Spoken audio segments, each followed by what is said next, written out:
Tudo bem com você? Bem-vindo a mais uma edição da Escola Bíblica Dominical Online, realizada aqui na Primeira Igreja Batista do IPS. Vamos orar? Pai, nós queremos te agradecer pela oportunidade que o Senhor nos concede mais uma vez de virmos estudar a Tua Palavra. Senhor, pedimos que ela seja lâmpada para os nossos pés, luz para os nossos caminhos, na lição que vamos considerar, meditar, estudar junto, orientados pelo Teu Espírito Santo, Senhor. Te agradecemos pela saúde, pelo sustento que o Senhor tem nos dado. Te agradeço pela vida e pela família dos meus irmãos que estão aqui junto comigo estudando a Tua Palavra. Derrama sobre eles, ó Pai, abundância do conhecimento do Senhor. Que sejam cheios do conhecimento do Senhor. Que sejam cheios, ó Deus, do desejo e de Te amar cada vez mais e mais, e do desejo de Te servir também com alegria no coração. Que haja paz nas suas vidas e aonde eles estiverem. É a oração que faço em nome de Jesus. Amém. Vamos lá. Hoje nós estamos encerrando o estudo no livro de Juízes, na lição 11 da revista Palavra e Vida, com o tema Fé, Fidelidade e Força, lições escritas pelo pastor Fábio Martins aqui na revista da EBD. E nós temos tido a oportunidade de ler os textos bíblicos e meditar neles, sabendo que considerações profundas e também um maior enriquecimento tem ao lermos a revista, não é? Mas como viemos para estudar a palavra de Deus, então o foco sempre maior é no texto bíblico, e a palavra da revista nos dá aquele aporte, aquela direção, né, para entendermos aquilo que ficar meio confuso na nossa mente. Então, irmãos, você que está aí, você pode participar do chat, pode colocar sua pergunta, pode dar um bom dia para quem está participando junto com você também. Seja bem-vindo.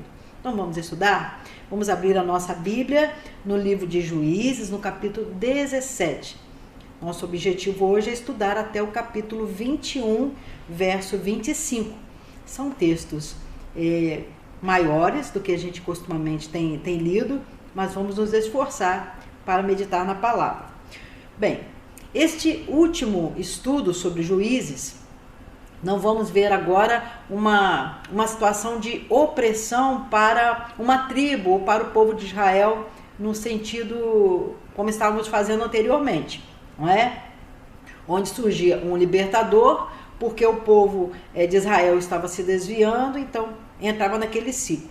O que nós vamos ver agora, nesses últimos capítulos, são considerações sobre a vida de personagens isolados também, mas que vão aqui mostrar para a gente como estava a situação degradante do povo de Israel.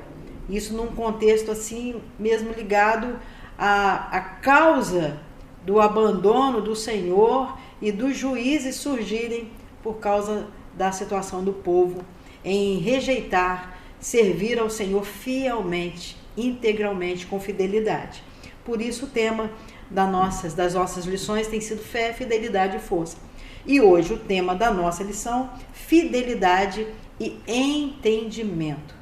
Fidelidade e entendimento. Então vamos ler o texto bíblico, capítulo 17, vamos ler primeiro até o verso 5. Havia um homem da montanha de Efraim, cujo nome era Mica, o qual disse à sua mãe: as 1.100 moedas de prata que te foram tiradas, por cuja causa deitavas maldições, e também as disseste em meus ouvidos, eis que esse dinheiro eu o tenho, eu o tomei. Então disse sua mãe: bendito seja meu filho do Senhor. Assim restituiu as 1.100 moedas de prata à sua mãe. Porém sua mãe disse: inteiramente tenho dedicado este dinheiro da minha mãe ao Senhor para meu filho, para fazer uma imagem de escultura e de fundição, de sorte que agora te tornarei a dar. Porém ele restituiu aquele dinheiro à sua mãe, e sua mãe tomou 200 moedas de prata e as deu ao ourives, o qual fez delas uma imagem de escultura e de fundição, e esteve em casa de Mica.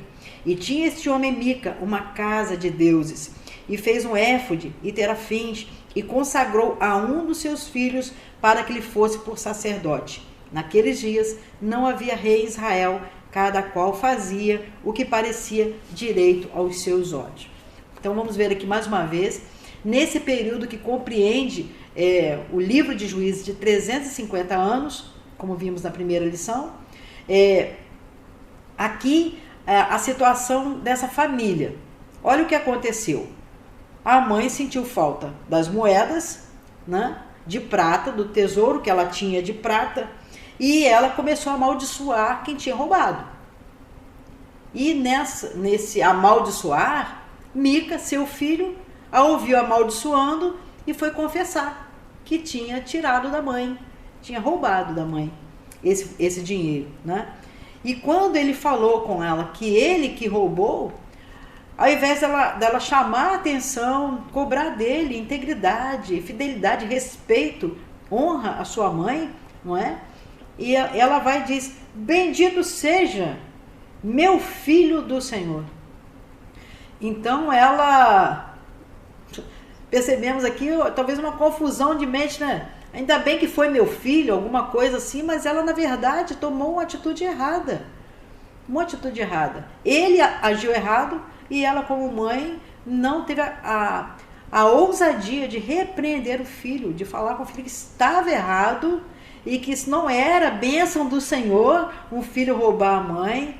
Ele não era abençoado por ter feito isso, né? Ele não era do Senhor por ter feito isso. Era um pecado que ele havia cometido contra Deus e contra ela, né? E aí a gente vê aqui que ele restituiu as 100 moedas de prata e a mãe disse para ele assim: olha, eu dediquei esse dinheiro da minha mão ao Senhor.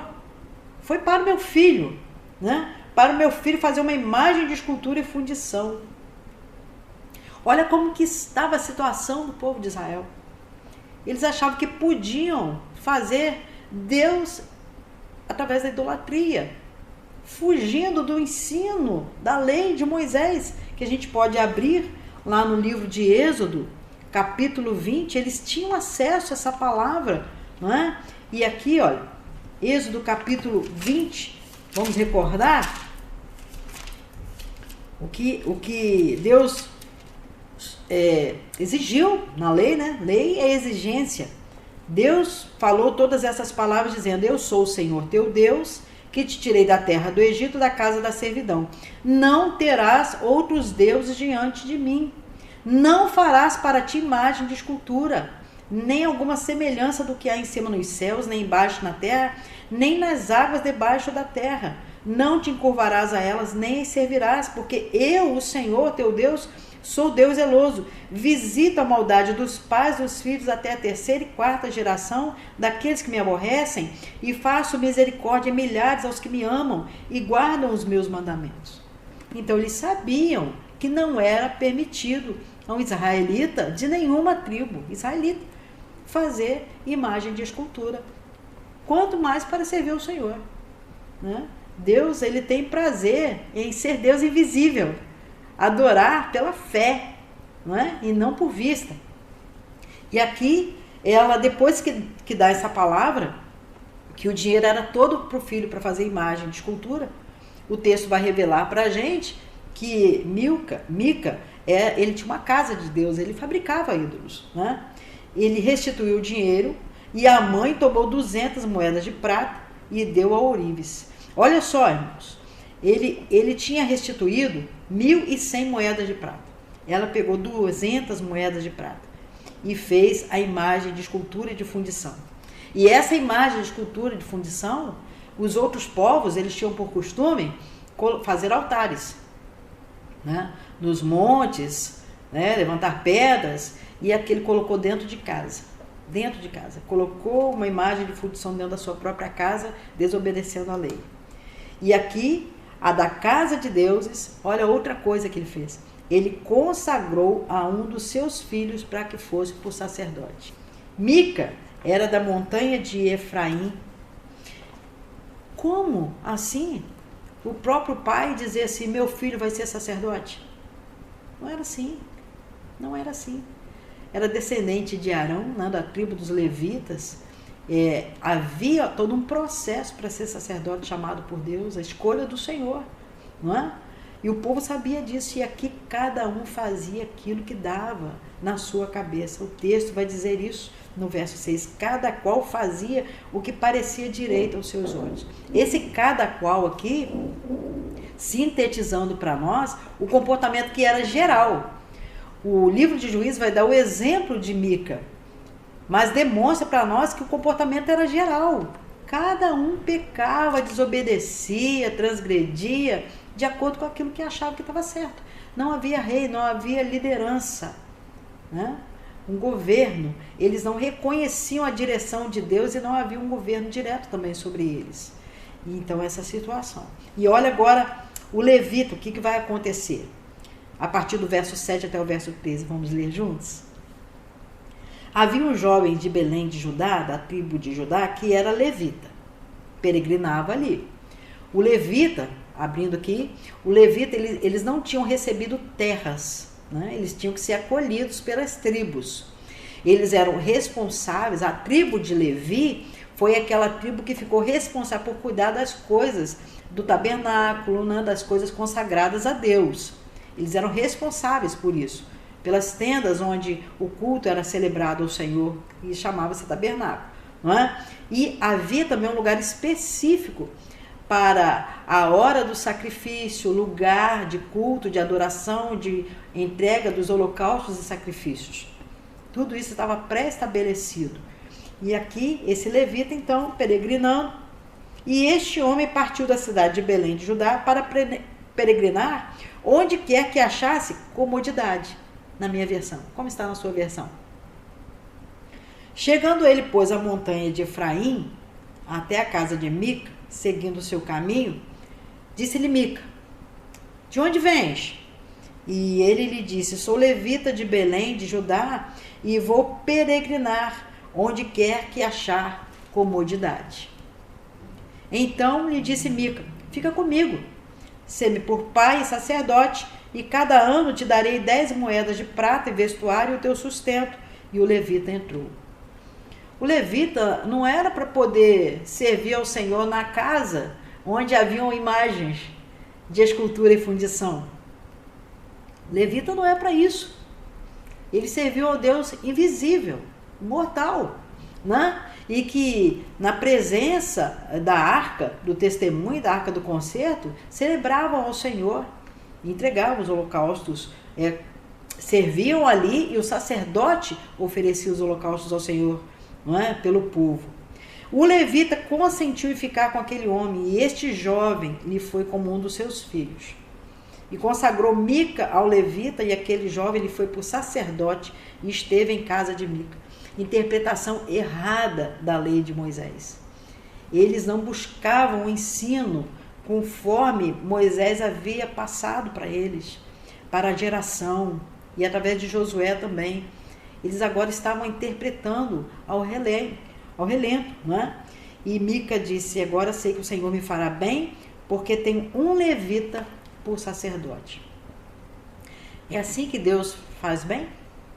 É assim que a bênção de Deus chega na casa da pessoa? Através de desobediência e de idolatria? É assim? Não é assim. Então, o descumprimento da ordem do Senhor, infidelidade e falta de entendimento. E aqui na nossa lição nós queremos trazer à mente e ao coração o oposto. Nós precisamos ser fiéis ao Senhor e ter entendimento daquilo que o Senhor requer de nós. Nosso Deus não muda. Nosso Deus não muda, não é? Então a fidelidade e entendimento para não abraçar a idolatria é o destaque do primeiro ponto da nossa lição. Vamos ver aqui, o autor, pastor Fábio Martins, ele diz assim, nestes capítulos, o que um coração desgovernado é capaz. Achei interessante essa expressão, coração desgovernado. Coração sem o governo de Deus, né? Sem a orientação do Senhor. Mica pecou porque fez um ídolo e estabeleceu seu próprio santuário em sua casa, contrariando a Deus. Nos dias de hoje, quantos de nós, principalmente após a pandemia, deixamos de honrar a Deus, ser fiéis a Deus, no entendimento de que o Senhor Jesus estabeleceu a sua igreja. As portas do inferno jamais vão prevalecer contra ela. E a igreja é reunião dos salvos, é encontro dos salvos para cultuar ao Senhor, para servir ao Senhor. E essa reunião é importante, é um ensino bíblico, né? Por isso nós temos também o nosso local de culto, onde nós nos preparamos para servir ao Senhor, no evangelismo, na ação social, na comunhão uns com os outros, no estudo da palavra. Nós temos uma casa que o Senhor nos dá para fazer isso. Há um erro em acharmos que está na nossa própria casa, nós podemos cultuar ao Senhor sem dar valor àquilo que Ele mesmo pré-estabeleceu, que é buscá-lo em conjunto, como uma nação, como o povo de Israel. O que é essa nação e o povo de Israel hoje? É a igreja, amados, é a igreja. E de que parte da igreja nós somos, não é? Porque o Senhor Jesus disse que a igreja, as portas do inferno não prevaleceriam contra ela, e que nisto o irmão deveria perdoar outro irmão, ter convivência, tanto que se pecasse 70 vezes 7 deveria ser perdoado. É relação de convivência, relacionamento. O apóstolo Paulo vai nos alertar que a igreja é como o corpo de Cristo, Cristo é o cabeça e nós somos os membros desse corpo. Se um membro padece, todos os membros sofrem com ele. Então, como que acontece isso se a gente fica só na nossa casa? Precisamos considerar isso, não é? Às vezes estamos fazendo essa prática, sabendo que há irmãos, como meus pais, que não têm mais a facilidade, não têm mais a condição de estar na igreja, na reunião, por problemas de saúde. Mas não é com todos assim, não é com todos. Então, há exceções, mas hoje nós estamos abrindo, não é? Uma brecha muito grande nisto. Então, prosseguindo, o levita, na revista aqui na página 52.b, o levita pecou não ficando na cidade onde havia de servir, atuando ilegalmente como sacerdote e se corrompendo de maneira intermitente. Por quê? Percebemos no texto que ele ficou na casa de Mica porque Mica ofereceu pagamento. Ele foi recebido como um filho. Se ele foi recebido como um filho ali, filho não recebe para ser filho. Ué, se você recebe uma pessoa para cuidar dela como se fosse seu filho, você adota essa pessoa, você precisa pagar para ser seu filho. E Mica estava pagando para ele ser sacerdote, levita e sacerdote, para cuidar dos deuses que estavam lá e do Deus que a sua mãe mesmo tinha feito para ficar na casa dele. Erro, transgressão, não é? Aqui no ponto C, os danitas pecaram porque abandonaram o seu território, apossaram-se do que não era deles, destruíram uma cidade que vivia em paz e adotaram como seu Deus uma imagem fabricada por Mica. Isso a gente vê aqui no capítulo 18, e nós podemos ler para tomar mais consciência disso aqui. Vamos lá? Capítulo 18. Aí nós vamos entender o ponto C. Naqueles dias, não havia rei em Israel, e nos mesmos dias, a tribo dos danitas buscava para si herança para habitar, porquanto até aquele dia, entre as tribos de Israel, não havia caído em herança bastante sorte. E enviaram os filhos de Dan, da sua tribo, 5 homens dos seus confins, homens valorosos, de Zorá e de Estaol, a espiar e rastejar a terra, e lhes disseram: Ide, rastejai a terra. E vieram à montanha de Efraim até a casa de Mica, e passaram ali a noite. E quando eles estavam junto da casa de Mica, conheceram a voz do jovem do levita. Chegaram-se para lá e lhe disseram: Quem te trouxe aqui? O que fazes aqui? O que é que tens aqui?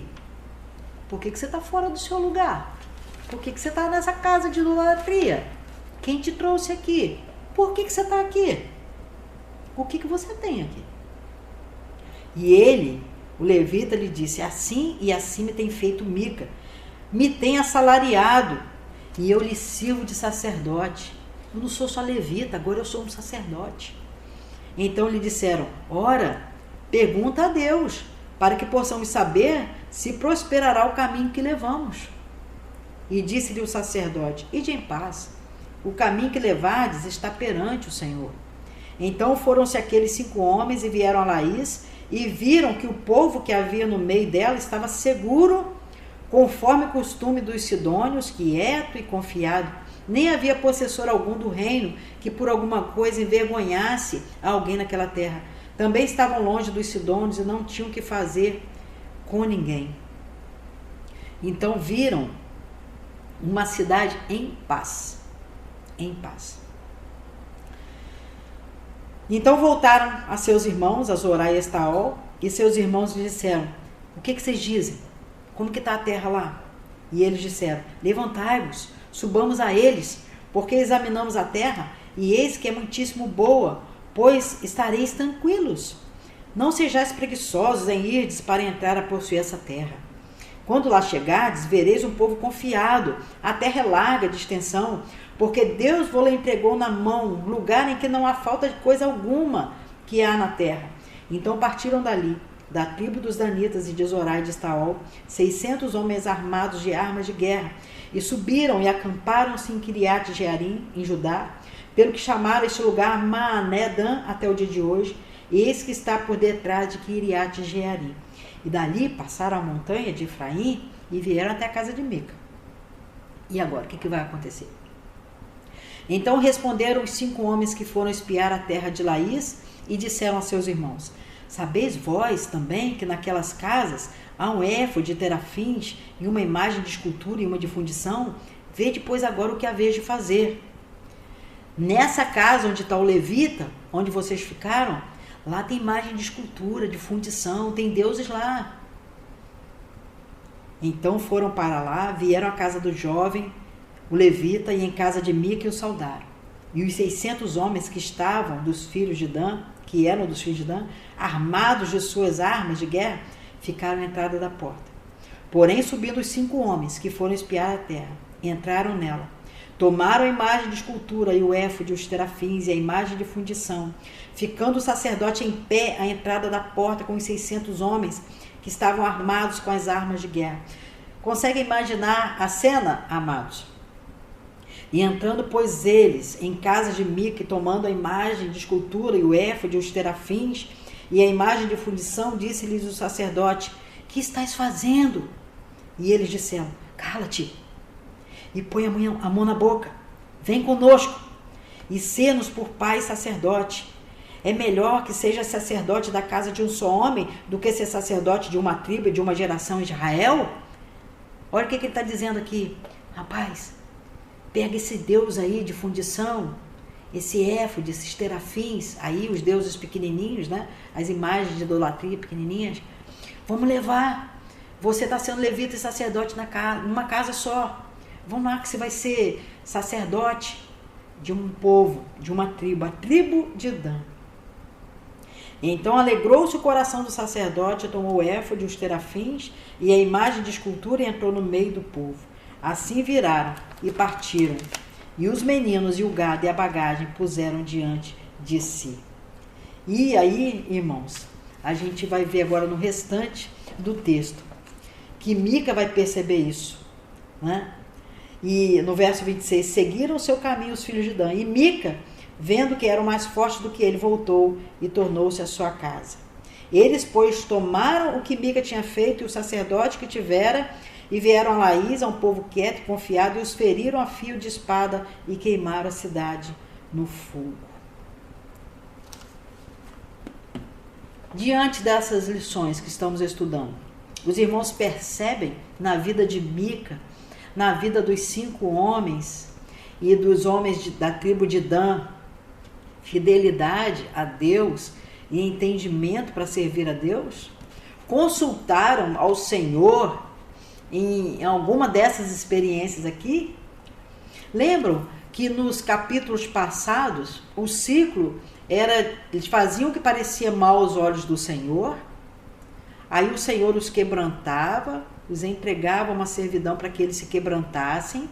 Então eles buscavam ao Senhor, se arrependiam, invocavam o nome do Senhor, aí Deus mandava um libertador. Olha aqui essa situação. Fazendo as coisas sem buscar o Senhor. Sem se arrepender das coisas erradas. Fazendo por si mesmos, da sua própria cabeça. Não nos parece muito parecido com o tempo que nós estamos vivendo? O que está sendo feito com a lei de Deus?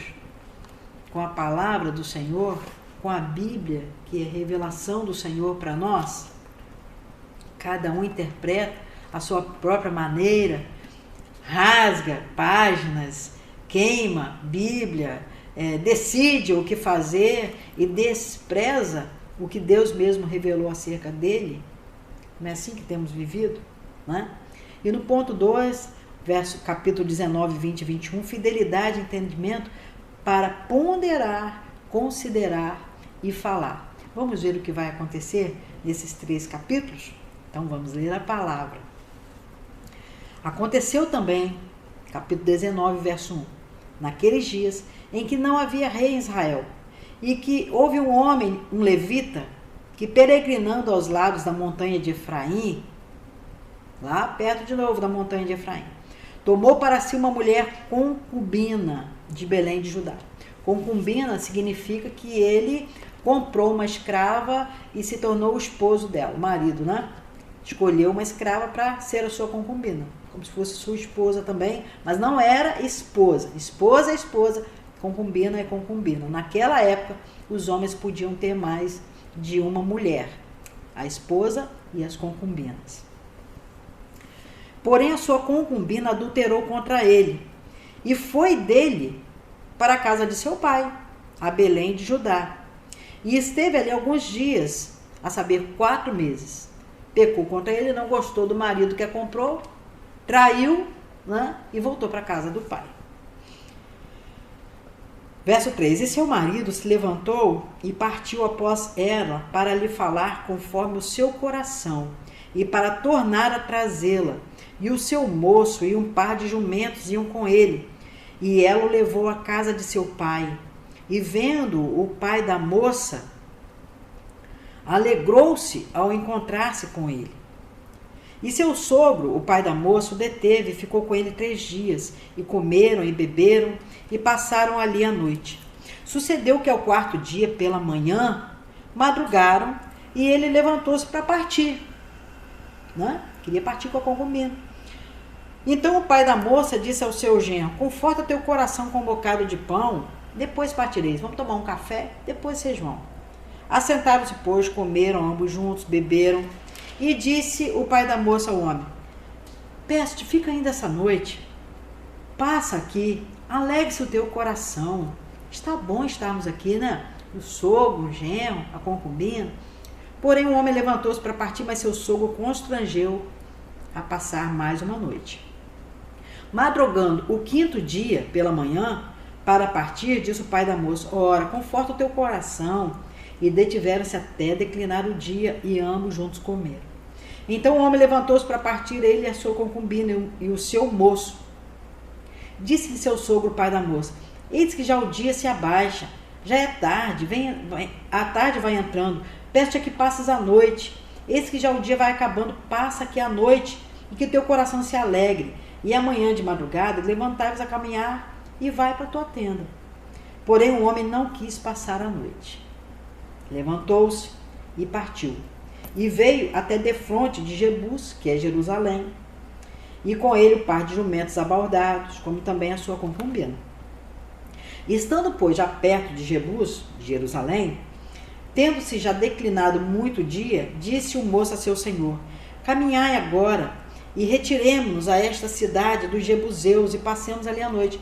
Vamos para a cidade de Jerusalém, dos jebuseus. Está noite, né? Saímos da casa do sogro mais cedo, agora vamos passar a noite aqui. Porém, disse o seu senhor: não nos retiraremos a nenhuma cidade estranha, que não seja dos filhos de Israel, mas passaremos até Gibeá. Ou seja, não vamos entrar numa cidade que não tem povo de Israel. Vamos para a cidade de Gibeá. A palavra de Deus em Samuel e em outros livros vai falar que Gibeá, a primeira citação, Gibeá de Saul, uma cidade onde o rei Saul vai gostar depois de ficar, né? Mas Gibeá pertencia à tribo de Benjamim.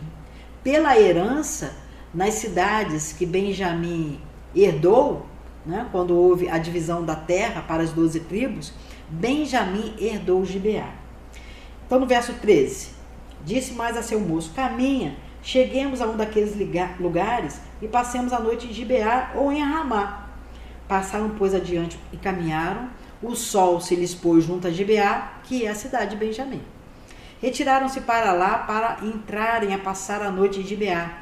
E entrando ele, assentou-se na praça da cidade, porque não houve ninguém que o recolhesse em casa para lhe passar a noite, que era um costume. Quando chegava um viajante, alguém da cidade convidava o viajante para passar a noite, para não ficar na praça, ao relento.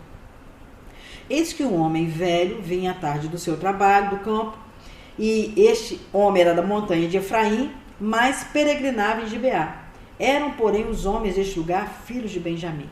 Levantando ele, pois, os olhos, viu a este passageiro na praça da cidade, e disse o velho: para onde vais e de onde vens? E ele disse: passamos de Belém de Judá até os lados da montanha de Efraim, de onde sou, porquanto fui a Belém de Judá. Porém agora vou à casa do Senhor, e ninguém há que me recolha em casa. Ainda que a palha passe para os nossos jumentos, também pão e vinho para mim e para a tua serva e para o moço que vem com os teus servos, de coisa nenhuma há falta. Então o velho, que estava chegando do campo, disse: Pai seja contigo, tudo quanto te faltar fica ao meu cargo, tão somente não passes a noite aqui na praça. Trouxe para sua casa, deu pasto aos jumentos, lavando-se os pés, comeram e beberam. Entrando eles e alegrando o seu coração, os homens da cidade de Gibeá, que eram filhos de Belial, ou seja, não estavam servindo a Deus, estavam servindo a Belial, né? Deus estranho. Cercaram a casa, batendo a porta, falaram ao velho senhor da casa, dizendo: tira para fora o homem que entrou em tua casa, para que o conheçamos. Então estavam observando aquele homem com a sua concubina e o seu moço. E o homem, o senhor da casa, saiu a eles e disse: não, irmãos meus, não façais semelhante mal, já que este homem entrou em minha casa, não façais tal loucura. Eis que a minha filha virgem, a concubina dele, tirarei para fora. Humilhai-as a elas, fazei delas o que parecer bem aos vossos olhos, porém a este homem não façais loucura semelhante. E aqui falando, irmãos, essa loucura semelhante aqui é o sexo entre homens. Os homens de Belial, eles queriam se prostituir com aquele levita, não é?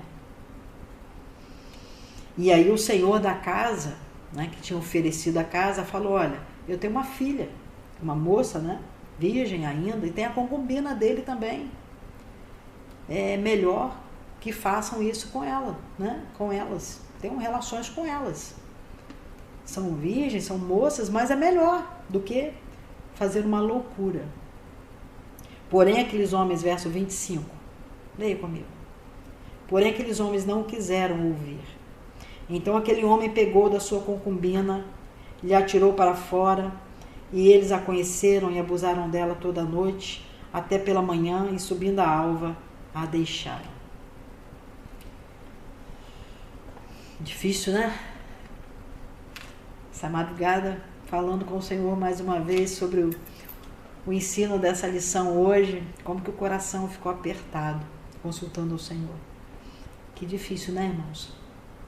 A que ponto chega a insensatez humana, a falta de entendimento, a falta de amor a Deus, a falta de amor ao próximo, a falta de compaixão, tudo, né?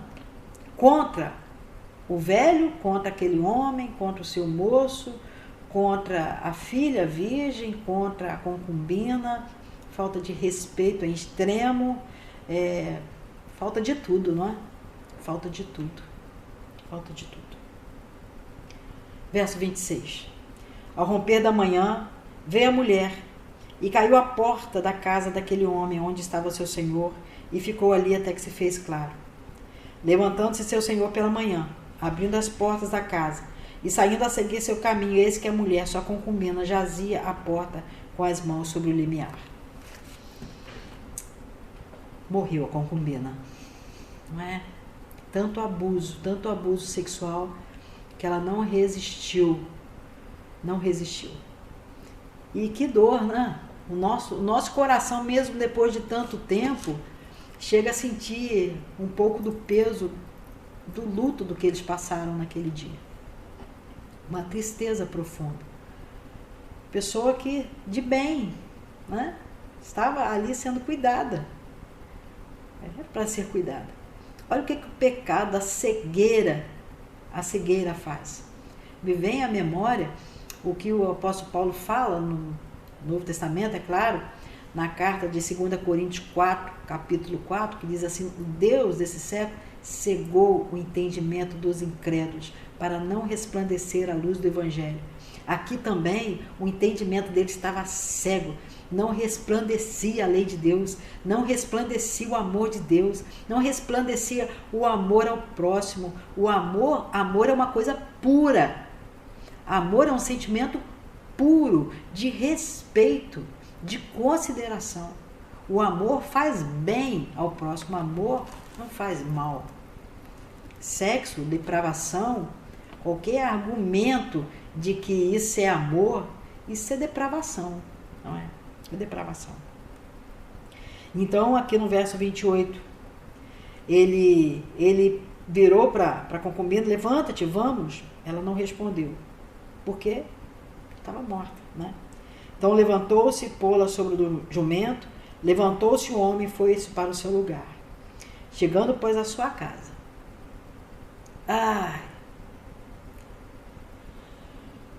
Pegou um cutelo, pegou na sua concubina e a despedaçou com os seus ossos em 12 partes e enviou-os por todos os termos de Israel.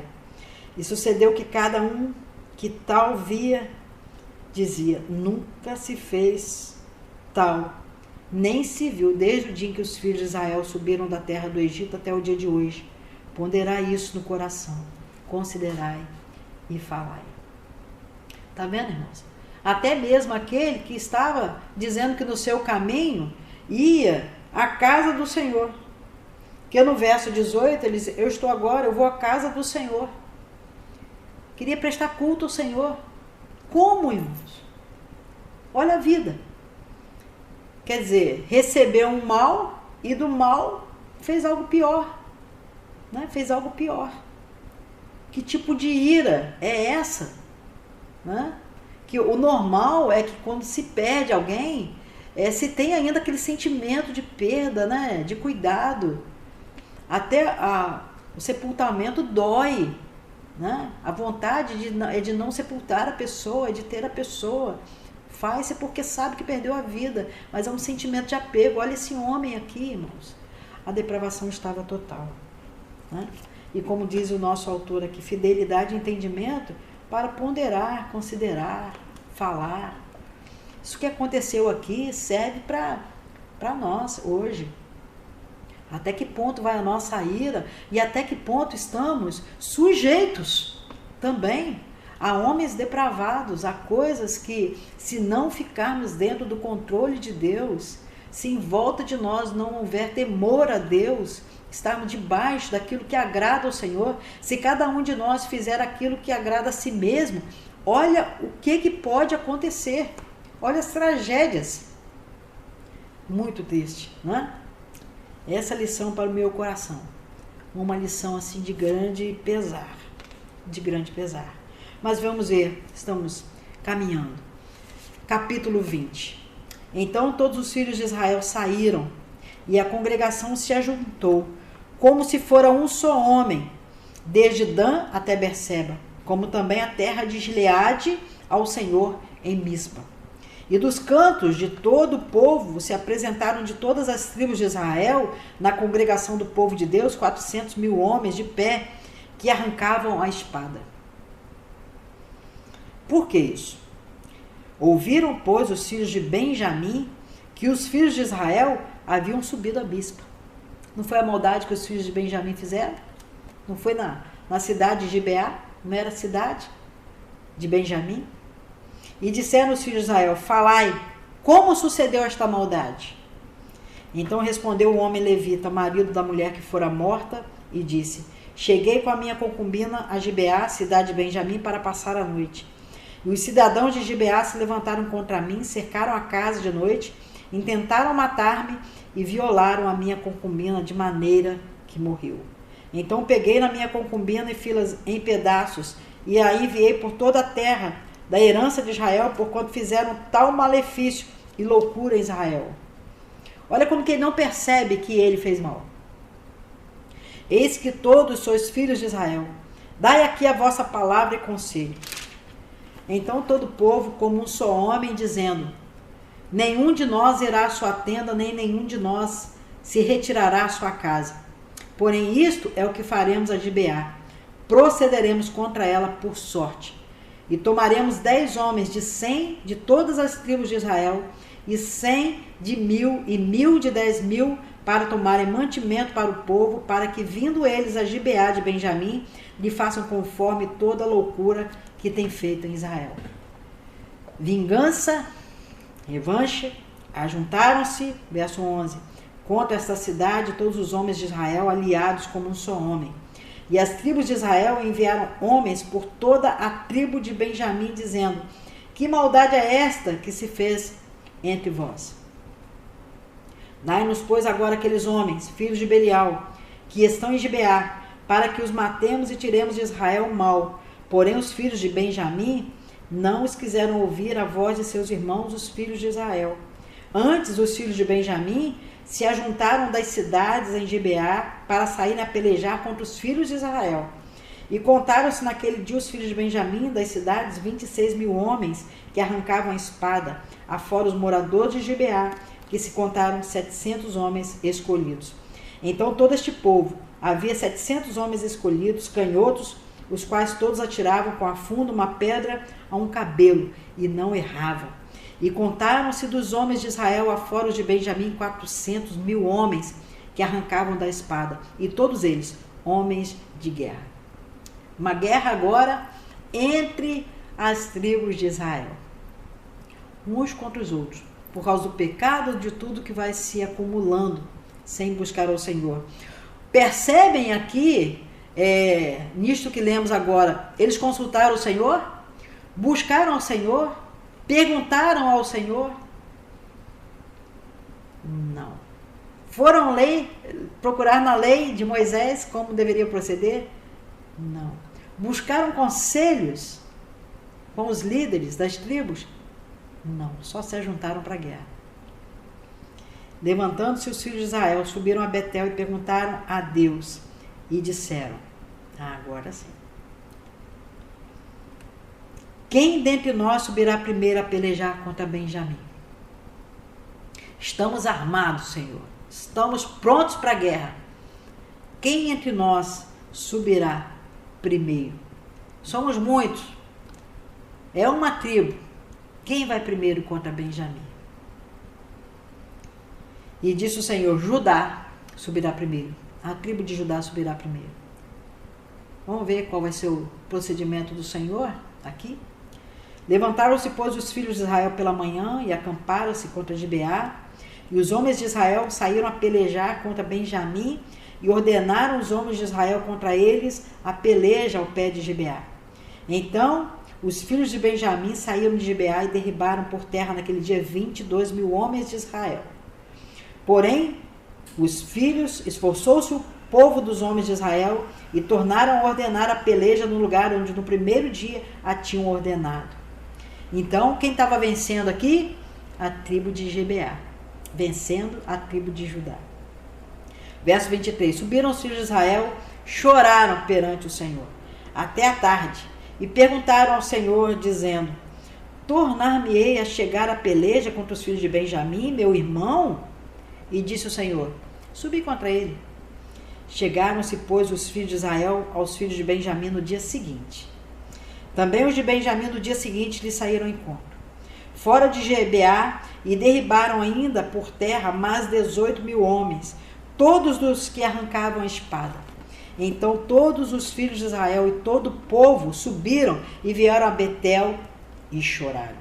E estiveram ali perante o Senhor e jejuaram aquele dia até a tarde e ofereceram holocaustos e ofertas pacíficas perante o Senhor.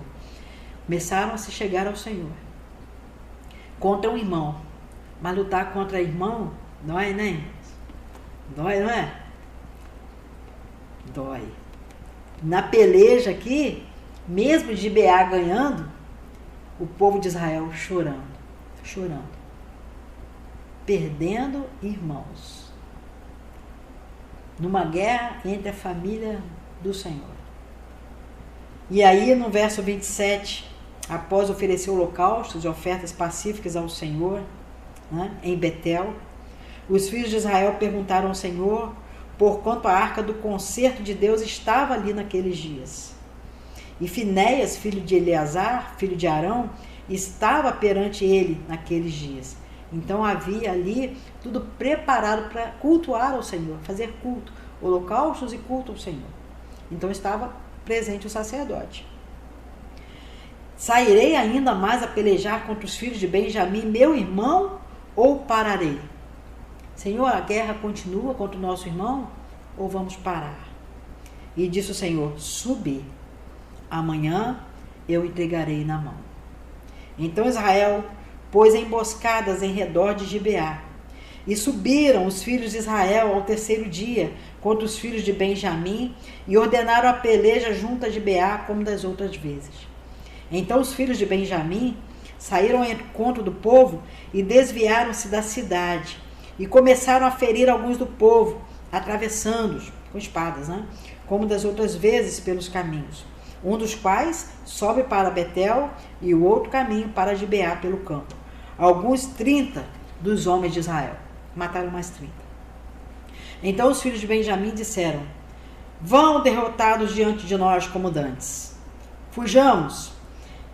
Porém os filhos de Israel disseram, fujamos e desviemos-nos da cidade para os caminhos.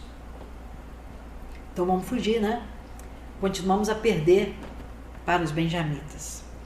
Verso 33. Então todos os homens de Israel se levantaram do seu lugar e ordenaram a peleja em Baal-Tamar, e a emboscada de Israel saiu do seu lugar da caverna de Gibeá. E 10.000 homens escolhidos de todo Israel vieram contra Gibeá, e a peleja se engraveceu, porém eles não sabiam que o mal lhes tocaria. Então feriu o Senhor a Benjamim diante de Israel. E desfizeram os filhos de Israel naquele dia 25.100 homens de Benjamim, todos dos que arrancavam a espada. E viram os filhos de Benjamim que estavam feridos, porque os homens de Israel deram lugar aos benjamitas, porquanto estavam confiados na emboscada que haviam posto em Gibeá. E a emboscada se apressou, e acometeu a Gibeá, e a emboscada arremeteu contra ela, e feriu a fio de espada toda a cidade. E todos os homens de Israel tinham um sinal determinado com a emboscada, que era fazerem levantar da cidade uma grande nuvem de fumaça. Viraram-se, pois, os homens de Israel na peleja, e já Benjamim começava a ferir dos homens de Israel quase 30 homens, atravessando-os, porque diziam, já infalivelmente estão derrotados diante de nós, como na peleja passada. Então a nuvem de fumaça se começou a levantar da cidade como uma coluna de fumaça, e virando-se Benjamim a olhar para trás de si, eis que a fumaça da cidade subia ao céu.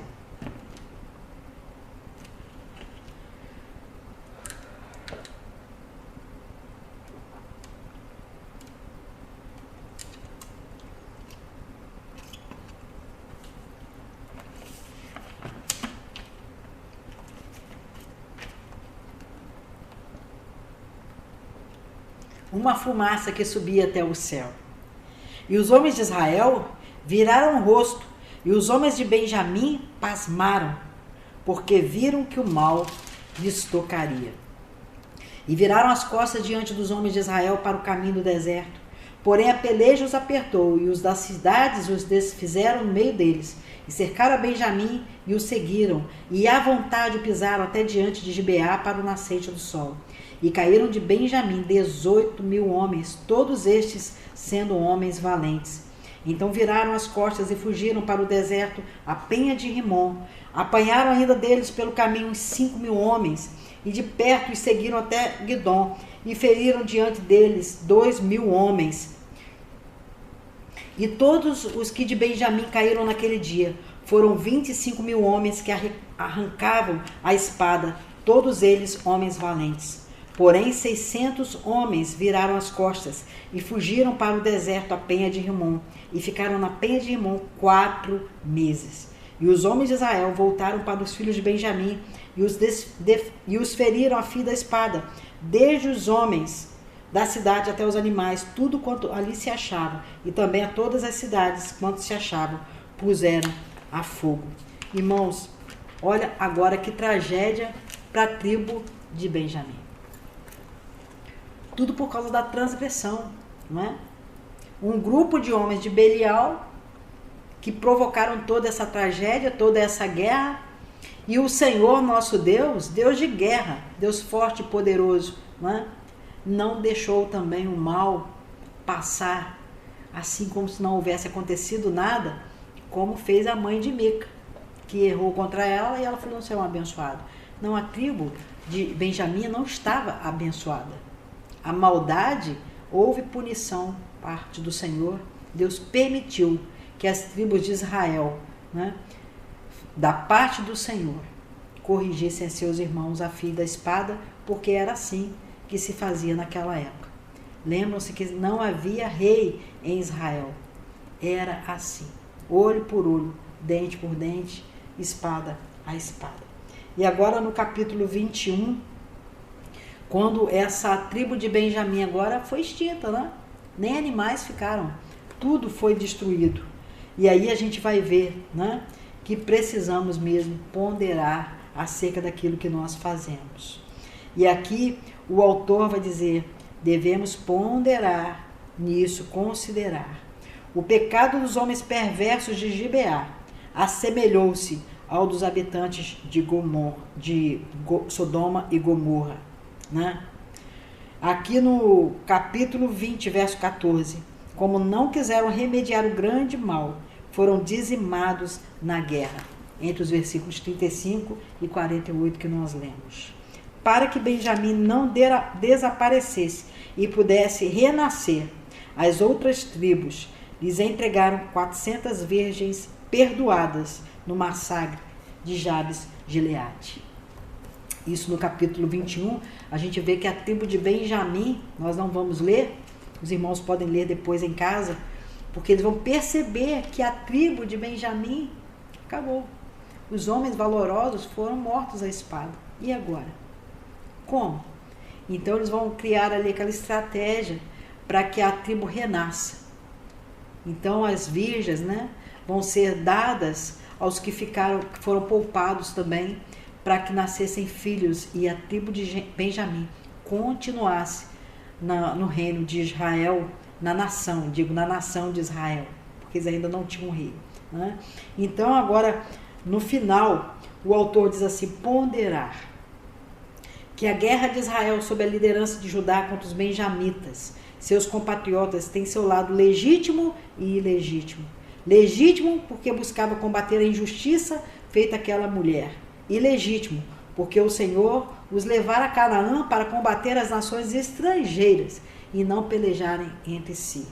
Considerar que foi o distanciamento do povo das leis do Senhor que culminou numa guerra civil sem precedentes e com inúmeros irmãos mortos, tanto de Benjamim quanto de Israel. Falar que enquanto nosso coração for impuro e sujo, nossas maldades estarão incumbidas de fazer o resto. Sim. Se a gente abre a brecha para a ira, e para o pecado, para a degradação moral, para tudo que estava acontecendo aqui na nação de Israel, o que vai acontecer são tragédias. E irmãos se levantando contra irmãos, guerras, e que de fato aconteceram. E aqui nós vamos concluir que Deus, ele ouve o clamor, ele ouve nosso clamor, ele ouviu o clamor do povo também, mas nós precisamos continuamente ser fiéis ao Senhor. Precisamos sempre pensar, considerar o que temos feito ao Senhor. Irmãos, vamos ver os últimos versículos do capítulo 21, depois que foram dadas 400 mulheres aos benjamitas, né, para eles terem novamente a sua tribo. A partir do verso 25, os filhos de Benjamim fizeram assim, levaram mulheres conforme o número deles, das que arrebataram dos ranchos que dançavam, e se voltaram à sua herança, e reedificaram as cidades e habitaram nelas. Também os filhos de Israel partiram então dali, cada um para a sua tribo, para a sua geração, e saíram dali, cada um para a sua herança. Naqueles dias não havia rei em Israel, porém cada um fazia o que parecia reto aos seus olhos. Então, assim como começou o livro, vai terminar o livro dos Juízes. Quando nós fazemos o que parece reto aos nossos próprios olhos, como eles fizeram também, nós estamos fazendo o que parece mal aos olhos do Senhor. A maioria das coisas que nós não consideramos diante de Deus, que fazemos que parece bom aos nossos olhos, precisamos colocar diante do Senhor para ver se é bom e reto aos olhos do Senhor. Porque para nós a maioria das coisas são boas, a maioria das coisas, né? Mas nem tudo provém do Senhor para nós. Lembrei também agora do Novo Testamento que diz: todas as coisas me são lícitas, mas nem todas me convêm. Todas as coisas me são lícitas, mas não me deixarei dominar por nenhuma delas. O pecado, ele não deve ter domínio sobre nós. O Senhor falou isso com Caim, lá em Gênesis capítulo 4, que o pecado estava à porta, mas o desejo do pecado, Caim deveria dominar o desejo do pecado. E ele não dominou e matou seu irmão Abel. E também assim para nós. Como está a nossa vida diante do Senhor? Como está? Quando somos tentados ao pecado, porque todos nós somos tentados ao pecado, como fica o nosso coração? Em Cristo, nós somos mais fortes do que o pecado? Nós buscamos resistência através do Espírito Santo que habita em nós hoje para vencer o pecado? Nós buscamos ficar debaixo da orientação do Espírito Santo do Senhor para vencer a nossa inclinação para achar que tudo é certo, que não há problema nenhum? Ou nos deixamos dominar pelos desejos, pelas paixões, pela idolatria? Porque idolatria não é só também ter um objeto de fundição, uma imagem de escultura, como a gente pensa que acontece em alguns lugares, não. Idolatria é tudo que rouba o ato de culto, de adoração a Deus. Quantas coisas estão nos levando mais a servir, a tomar o nosso tempo, a nossa admiração, falamos bem, né? Exaltamos, como se fosse um culto mesmo, e não é o nosso Deus. Quantos ídolos nós possuímos na nossa vida? Quantas coisas podem estar fugindo do caminho correto de uma vida santa diante de Deus? O pecado, ele está aí, andando, procurando, né? E o inimigo também, procurando a quem possa atracar. O pecado é o desejo de errar contra Deus, de errar contra o próximo. Mas buscar o Senhor é alinhar a nossa vida, nosso procedimento, nosso pensamento, nosso sentimento, as coisas que Deus ama, as coisas que Deus quer. Então vamos lembrar do que Jesus nos ensinou quando ele sintetizou a lei em 2 pontos só: amar a Deus sobre todas as coisas e ao próximo como a nós mesmos. Se Mica, se o levita, se os filhos de Dan, se as tribos de Israel, se os benjamitas tivessem amado a Deus acima de todas as coisas e amado ao próximo como a eles mesmos, isso não teria acontecido. Mas estamos aqui finalizando a nossa lição no livro de Juízes. E a semana que vem na lição 12, também na lição 13, vamos estudar esse livro lindo, maravilhoso de Ruth, e eu conto com você aqui para estudarmos juntos. Vamos orar, que Deus te abençoe, abençoe a sua família. Obrigado, Pai, lemos a Tua palavra e te pedimos que agora, pelo Espírito Santo do Senhor, o Senhor continue a tratar o nosso coração, dia e noite, nos fazendo meditar na Tua palavra, considerar a Tua palavra, para que possamos andar nos Teus caminhos e sermos orientados pela Tua palavra como lâmpada para os nossos pés e luz para os nossos caminhos. Senhor, abençoa os irmãos que estão aqui e também ouviram e meditaram na palavra do Senhor junto comigo. Seja a bênção do Senhor sobre eles e que também possam, Deus, considerar, pensar, ponderar para Te agradar. Também sobre a minha vida. Eu te peço estas bênçãos em o nome de Jesus. Amém. Amém. Que Deus te abençoe.